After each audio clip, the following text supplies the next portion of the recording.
Noswaith dda, a chroeso i wasanaeth Hwyrol Weddi Eglwys Dewi Sant yr Aelwyd ar y 4 Sul wedi'r Trindod.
Ceisiwch yr arglwydd tra gellir ei gael ef, gelwch arno tra fyddo yn agos.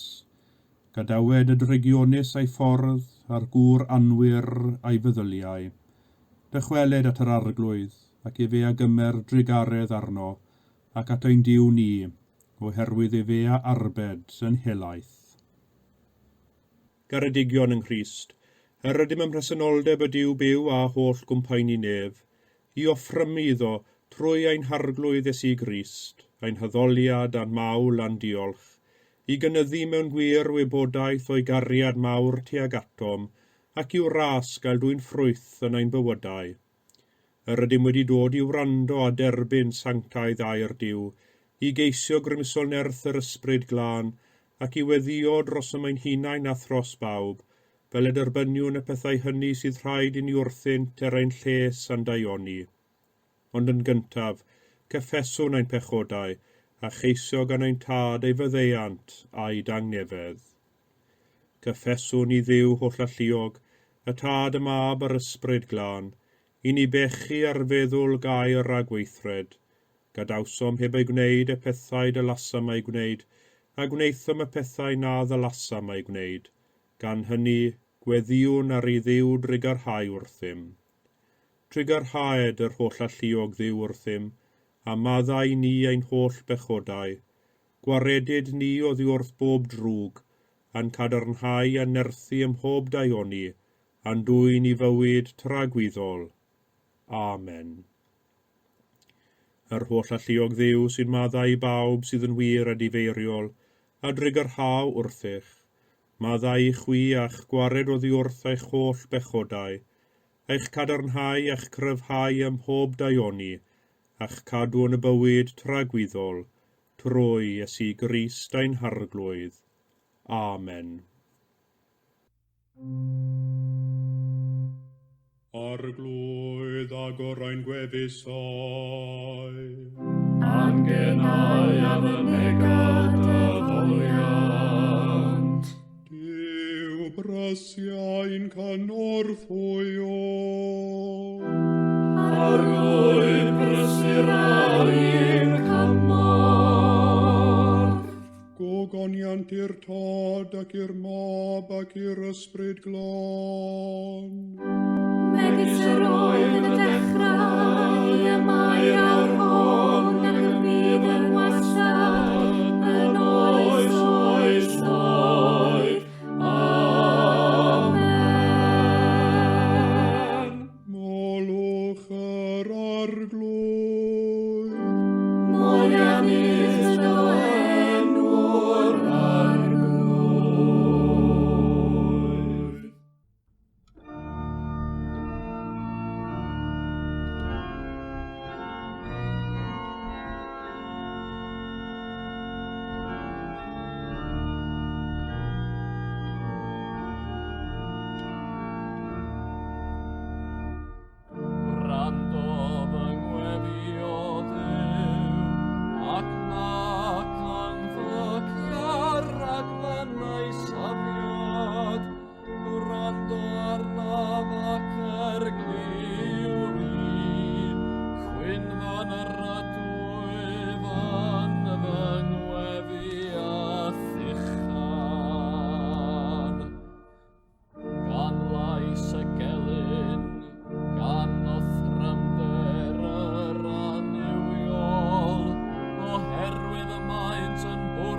dywedais, o'n y bai mi a denim y colomen, yn ar hedwn y maith ac y gorffwyson. Mele crwydrwn ymheth, ac aros hwn yn yr anialwch, rasion i ddianc, rhag y gwynt y stormus ar dymystol. Dinistyrio arglwyf a gwahanu tafodau, canys gwelais drawster a chlanen yn y ddinas. Difan os yr amgylchant hi ar ei miriau, ac ymau anwiref a blinger yn ei chanol hi. Anwirefau sydd yn ei chanol hi, ac nichiliau twyll a digfello'i heolif hi. Canys nid gelyn am difenwof, yna diodd e fason. Nid fy nghasddyn am fawr y gofim herbyn, yma mi a ymgyddiason rhag fo hef. Ei ffyr tydydd un fy nghydraf, fy fforfwr am cydnabod. Yr rhai oedd felys genim gyd gyfrinachu, ac arodiasom i Duw ynghyd. Ogoniant i'r tad ac i'r mab, ac i'r ysbryd glân. Megis yr oedd yn y dechrau, a mae'r awr hon ac o fydd yn wastad. Yn oes oes oedd. Amen.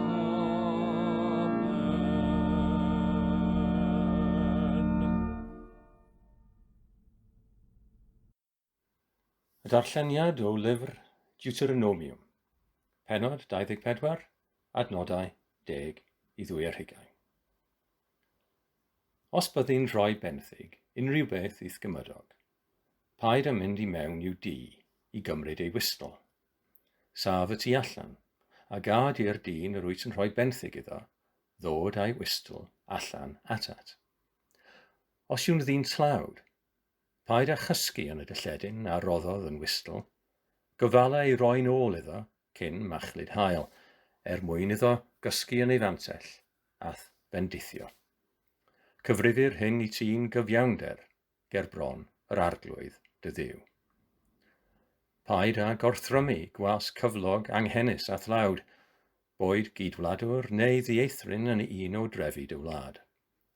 Rho ei gyflog iddo bob dydd cyn i'r hael fachlyd, rhag iddo achwyn arnat wrth yr arglwydd ath gael ar fai, oherwydd y mae'n anghennus ac yn dibynnu arno.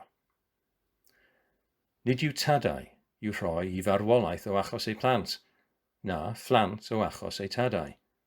Am ei bechod ei hun rhoddir dyn i farwolaeth.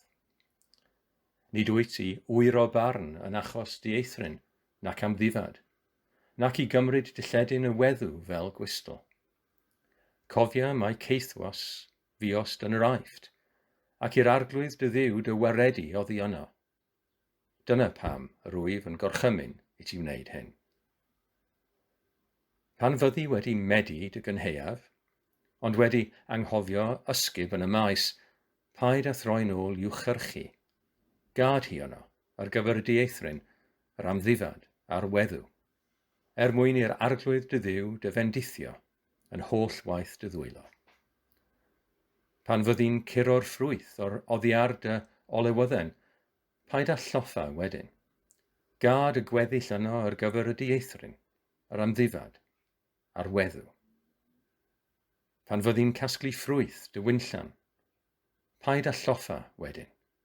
Gad y gweddill yno ar gyfer y dieithrin, yr amddifad, a'r weddw. Cofia, mae ceithwas fiost yng ngwlad yr Aifft. Dyna pam yr wyf yn gorchymyn i ti wneud hyn. Dyma air yr arglwydd.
Darlleniad o'r Efengyl yn ôl Luc.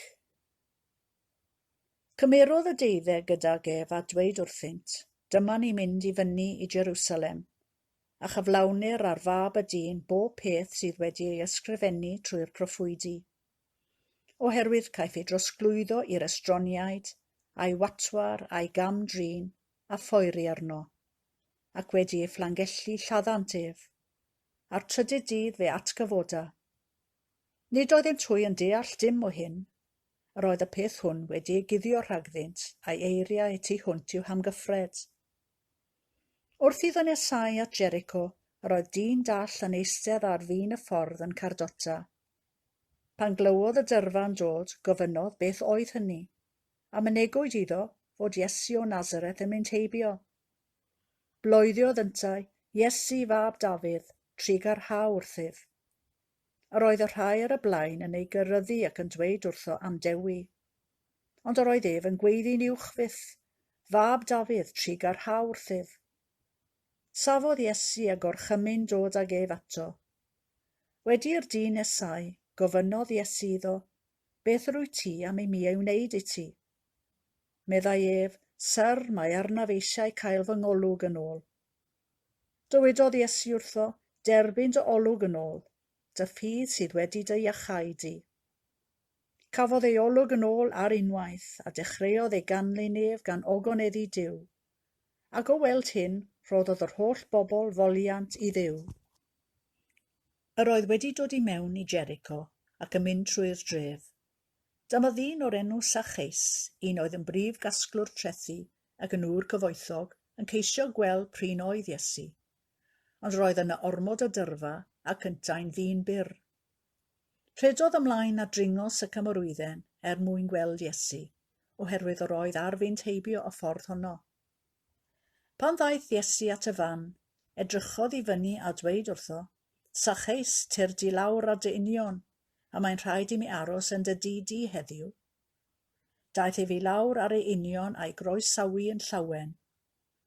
Pan welsant hyn, dechreuodd pawb rwgnach ymhlith ei gilydd gan ddweud, a mae wedi mynd i Letia at ddyn pechadurus.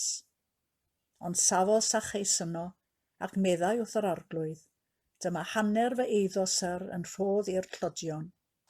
Os mynais arian ar gam gan neb, fe'i talaf yn o'r bedair gwaith. Heddiw meddai Iesu wrtho, daeth iachawdwriaeth i'r tŷ hwn, oherwydd mab i Abraham yw'r gŵr hwn yntau. Daeth mab y dyn i geisio ac i achub y colledig.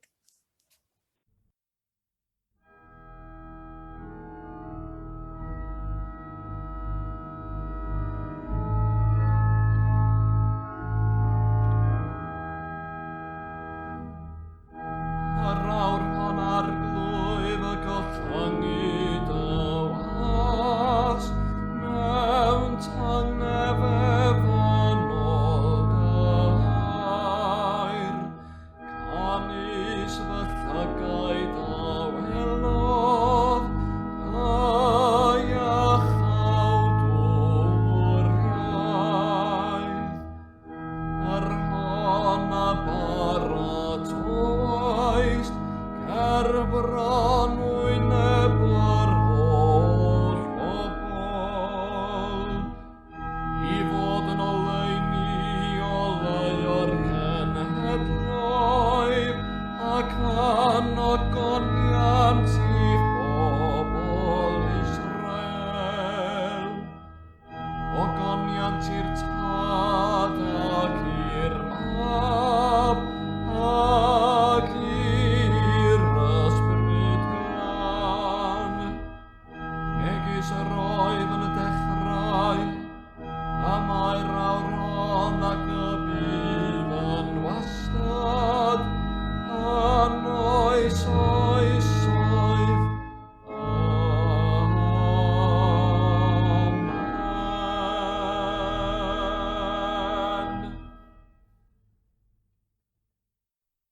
Credaf yn i'w dad holl gyfoethog, creawdwr nef a dear, ac yn Iesu Grist a unig fab ef a'n harglwydd ni, hwn a gai trwy'r ysbryd glân, a aned o fair forwyn, a ddioddefodd dan Pontiws Peilat, a groeshoeliwyd a fe farw ac a gladdwyd, disgynnodd uffern, y trydydd dydd y cyfododd o feirw, a esgynnodd i'r nefoedd, ac yma'n eistedd ar ddeheulaw diw dad holl gyfoethog, oddi yno daw i farnu'r byw a'r meirw.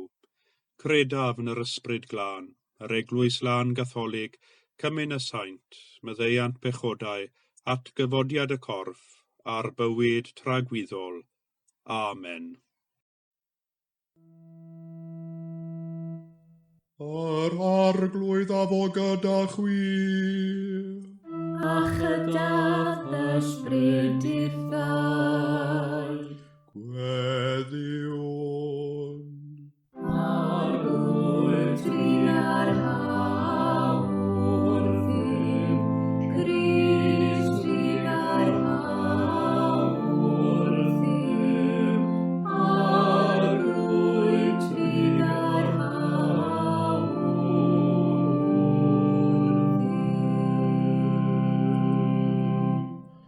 Ein tad. Ein tad yr hwnnwyd yn y nefoedd, sancteiddio'r dy enw. Diled y deyrnad,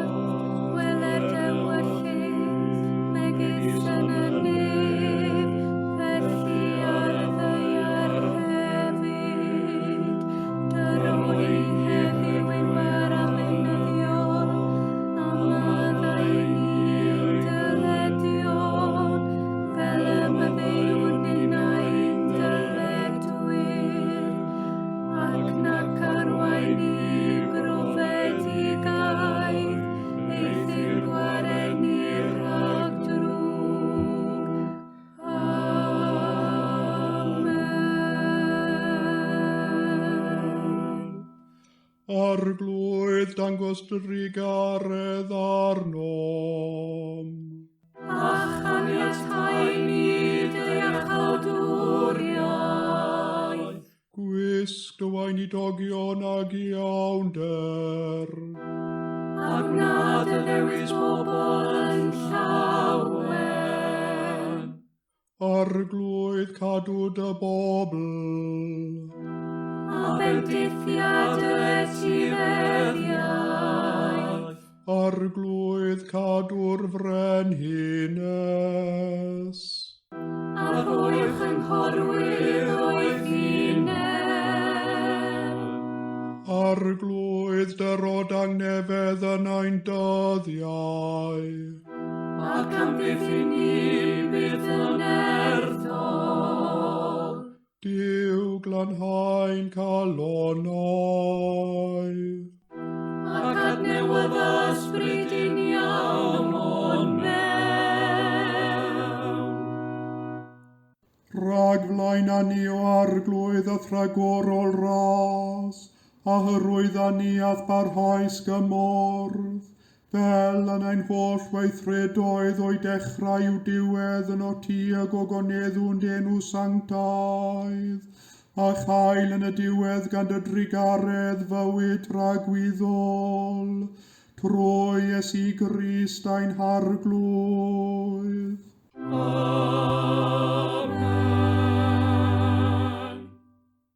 O llalluog ddiw, ffynhonell pob dymuniad sanctaidd, pob cyngor da, pob gweithred gyfiawn. Dyroeth weision y tangnefedd na all y byd ei roddi, fel y boeni gan I fyddhaeth o'r chmynion, yn gwared gennyt rhag ofn ein gylynion, dreulio ein hamser mewn heddwch a thangnefedd, trwy Iesu Grist ein harglwydd. Amen. Goleu ein tywyllwch a tylygwn I ti o arglwydd, ac wrth fawr drigaredd am ddiffyn I rhag pob perygl ac embydrwydd y nos hon, trwy gariad deunig fab ein gwaredwr Iesu Grist.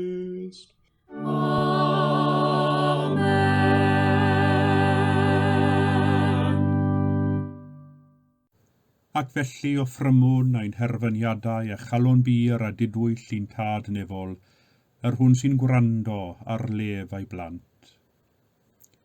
Dduw ein gobaith, molwn di am dy gariad gofeilgar, cynnal ni pan fyddwn ar fin anobeithio, dangos I ni o leini pan fo popeth o'n cwmpas yn ymddangos yn dywyll, trawsffurfio ein bywydau fel y gallwn ddod a gobaith I eraill, cynorthwya ni fyw fel tystion i'th gariad digymar, dad, mab ac ysbryd glân, un Duw yn awr a hyd byth.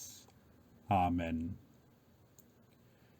Ac wrth I ni weddio dros yr eglwys heno, gweddiwn yn arbennig am y dycnwch a'r gwydnwch yn ystod yr adeg hon I fyw'n ffyddlon i'n galwad, ac o ffrymu mawl a diolch I Dduw, ac i'r mawl hwnnw troi'n wasanaeth I gyddyn o bob gradd a chyflwr. O arglwydd yw ein hior, diolchwn I ti am dy lan eglwys ar y ddeiar, am y gymdeithas honno sydd yn ymostwng wrth flaen di addoli. Erfyniwn arnat roddi dy fendith ar ei hymdrechion I thogoneddu di a gwasanaethu'r byd.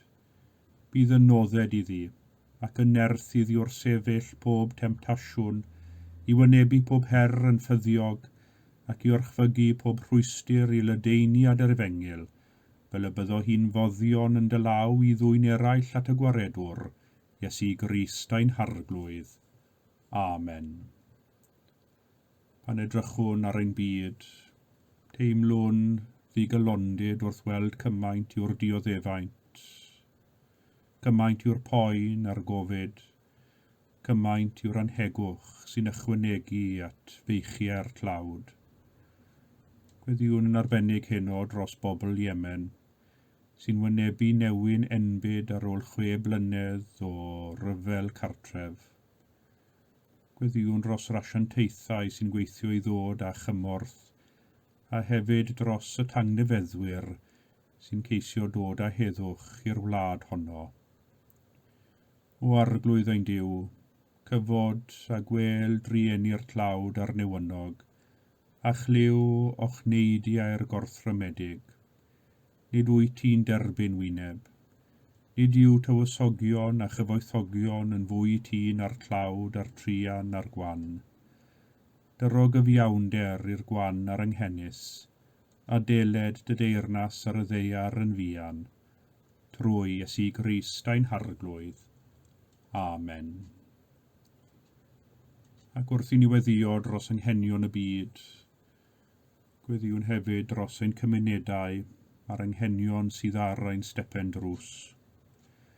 Diolchwn i ti am bob ymdrech yn ystod y cloi mawr i adeiladu cymunedau, boed hynny trwy gymdogion yn gofalu amdanynt ei gilydd, neu yr rheini sydd wedi bod mor barod i mofyn siopa neu neges dros gymydog sy'n hunan ynysu, neu sydd wedi darparu prydiau ar clyd. Gweddiwn y bydd i'r adeiladaeth hon yn y gymuned barhau a chynyddu wrth i'r cyfyngiadau lacio. O llalluog Dduw, a'n dysgais dein bod yn aelodau pob un i'w gilydd. Symud o ddiwrthym bob drwgdybiaeth a chwewrder, a chyniataf fod i ni, gan geisio'r hyn sy'n gyfiawn a theg ac ymorol am anghenion pobl eraill, byw a gweithio ynghyd mewn undod a chariad, lles ein cymunedau, trwy Iesu Grist ein harglwydd. Amen.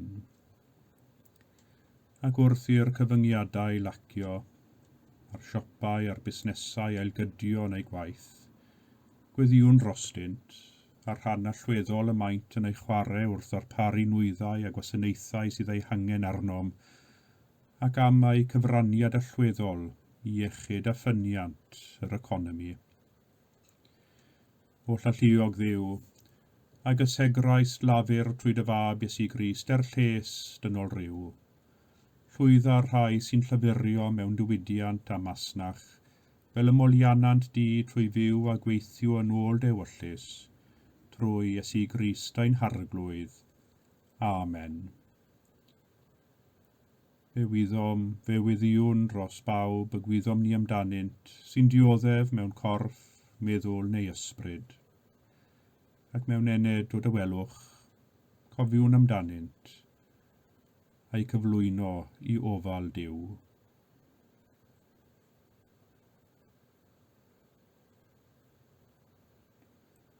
Dduw ein tad nefol, bwrw dy gysgod tyner dros bawb sy'n unig a llesg, sy'n teimlo'n ofnus, yn fregus neu'n wan heddiw. Yr rheini sy'n teimlo bod pobl wedi cefnu arnynt neu wedi ei anghofio amdanynt. Yr rheini sy'n gweld cornel yn wag ar ôl colli rhywun annwyl iddynt. Ymgalchyna hwy a chariad dy bresenoldeb, trwy Iesu Grist ein harglwydd. Amen. Derbyn ein diolch o arglwydd tirion, am dy gwmniaeth hyfryd ar hyd taith bywyd. Beth bynnag a ddaw i'n rhan yn ystod y dyddiau hyn, cynorthwya ni gofio nad wyt ti byth yn ein gadael yn amddifad. Derbyn ein diolchiadau a'n hymbiliau oll, yn enw ac yn heiddiant dy fab, Iesu Grist ein harglwydd. Amen. A dwedwn gyda'n gilydd eiriau'r gras. Gras ein harglwydd Iesu Grist, a chariad Duw, a chymdeithas yr ysbryd glân, a fo gyda ni oll byth bythoedd. Amen.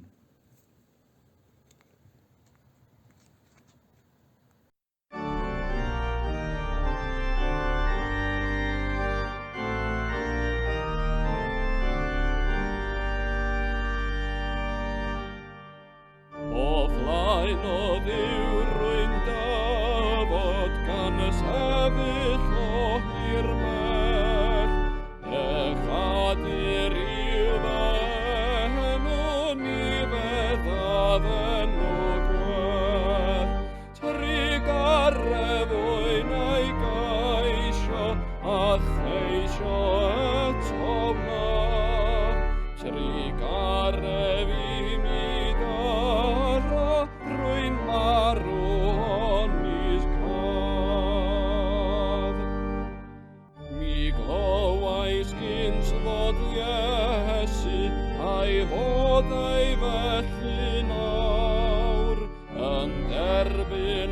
blikanot a chaduriaid mawr. O derbyn arglwydd, derbyn fi hefyd gyda hwy. A maddau'r holl an y wiref, heb gofio'r cam y wef y mwy.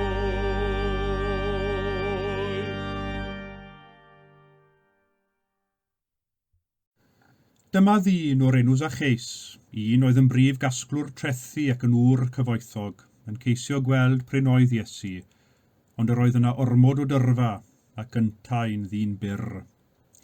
Yr ail adnod o'r 4 bennod ar 15 o'r Efengil yn ôl Sant Luc. Dwi am i ni ganolbwyntio ar Zaccheus, a'i ddefnyddio fel man cychwyn i ddehongli ein darlleniadau heno a'i neges nhw i ni. Dyn ni gyd yn gyfarwydd â stori Zaccheus, y gŵr bonheddig, busnes hwn, yn llwyddiannus yn ei waith ac o'i herwydd yn gyfoethog. Yn anfynych y mae'r Efengylau yn rhoi disgrifiad manwyl a llawn i ni o brif gymeriadau a'i hanesion.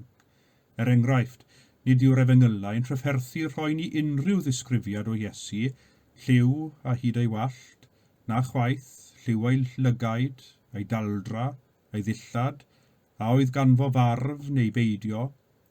Mae'n ddiddorol, cymaint y gwyddom ni am Iesu o'r Efengylau, nid oes gennym unrhyw syniad sut un ydoedd o'r rhan ei wedd, o'r rhan ei olwg.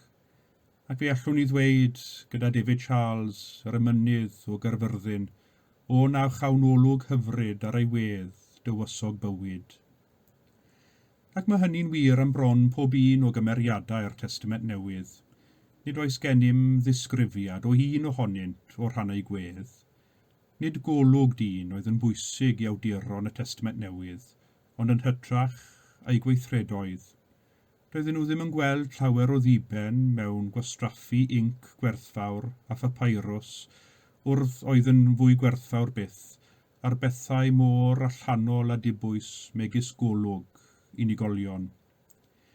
Efallai mai obsesiwn diweddarach i'r Efengylau yw cael golwg ar wedd rhywun arall a disgrifiadau manwyl ohonynt. Disgrifiadau a dewis ansoddeiriau'r beirdd a dawn yr artist a'i frwsh wrth beintio, a'r camera, a'r lenses arbenigol, a'r filters, a'r Photoshop, a'i gallu newid y gwedd allanol mwyn plesio a chyfleu a phortreadu ddelwedd berffaith. Y ddelwedd sy'n plesio, ond delwedd efallai sydd ddim yn cyfleu y gwir i gyd.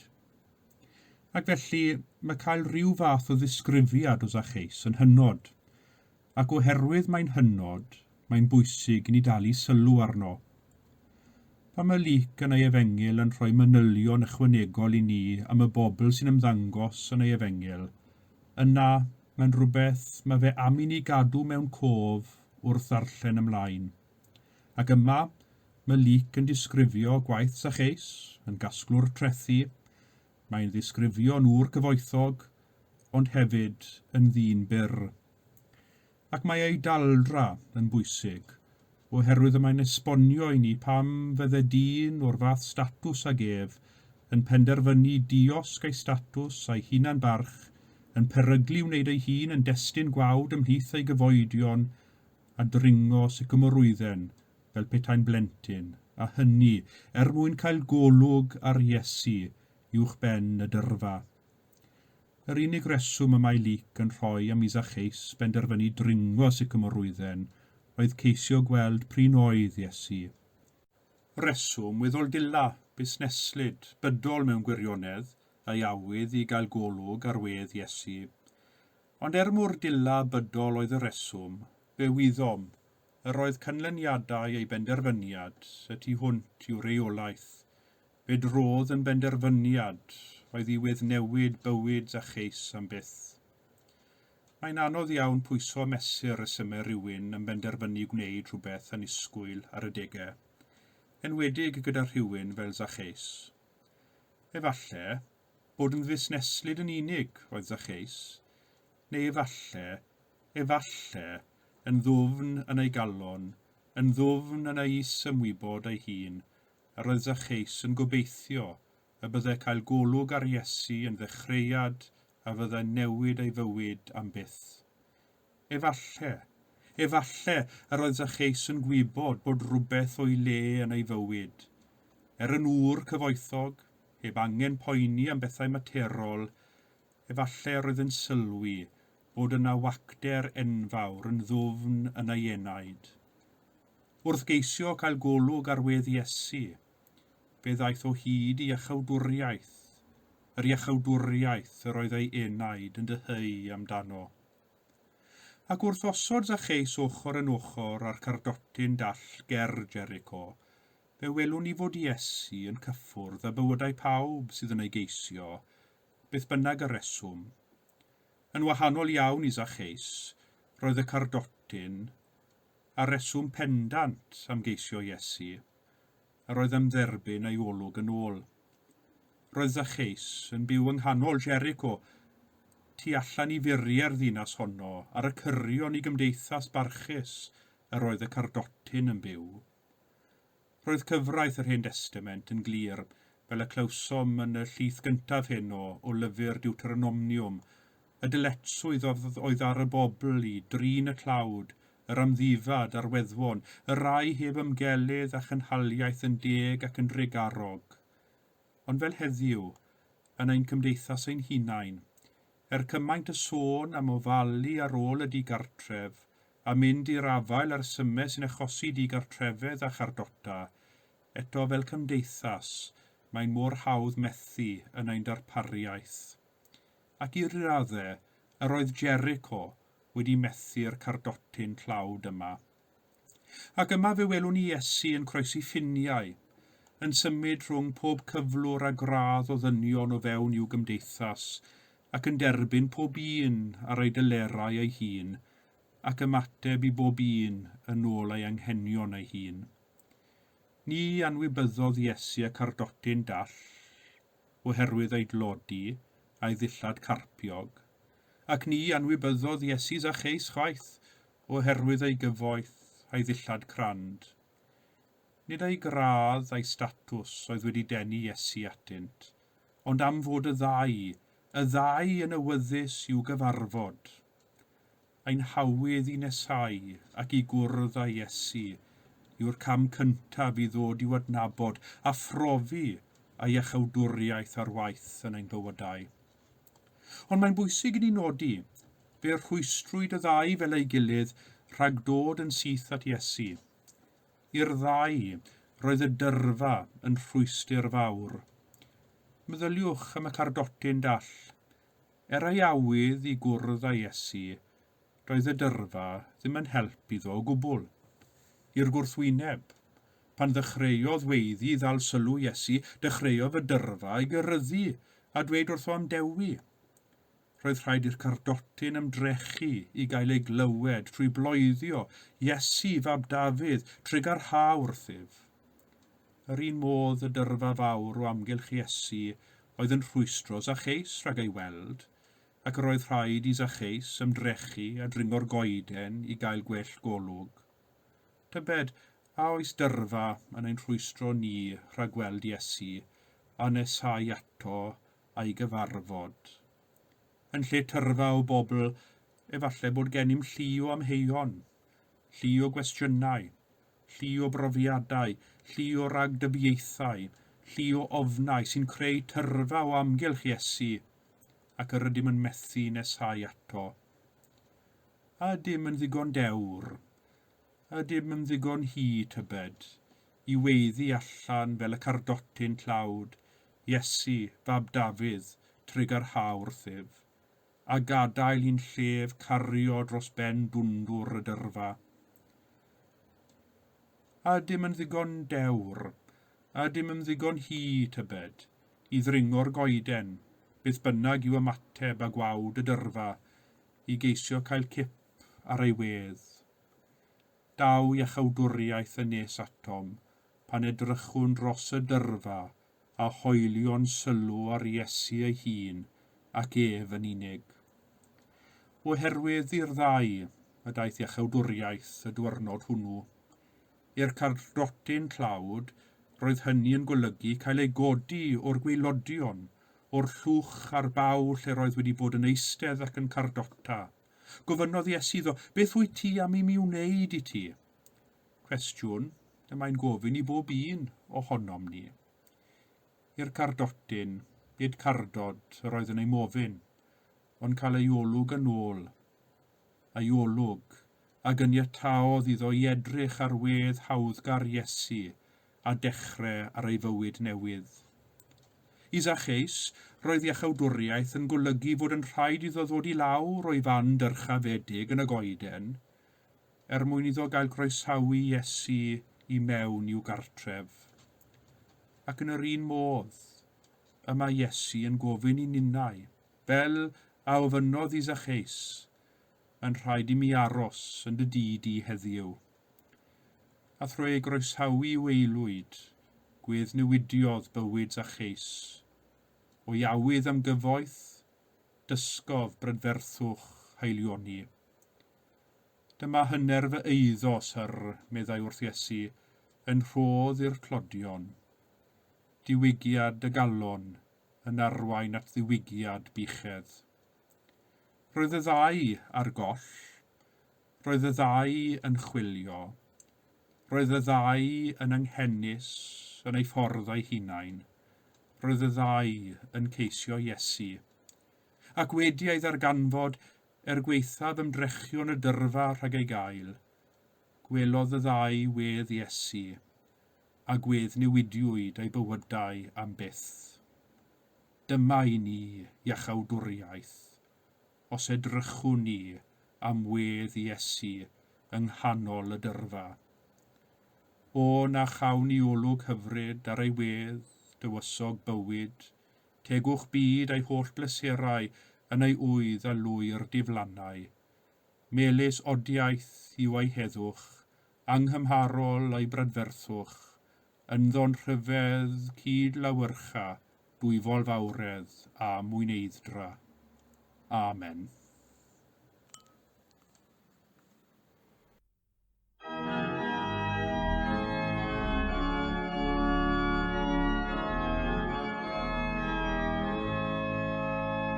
Os David drwy'r anialwch, rhyfeddaf bydd dyras, am hennau dilon afwch, rol gymau goddi'r maith, a'r maglau wedi torri, am traed yn gwbl rhydd, os gwelir fi fel hynny,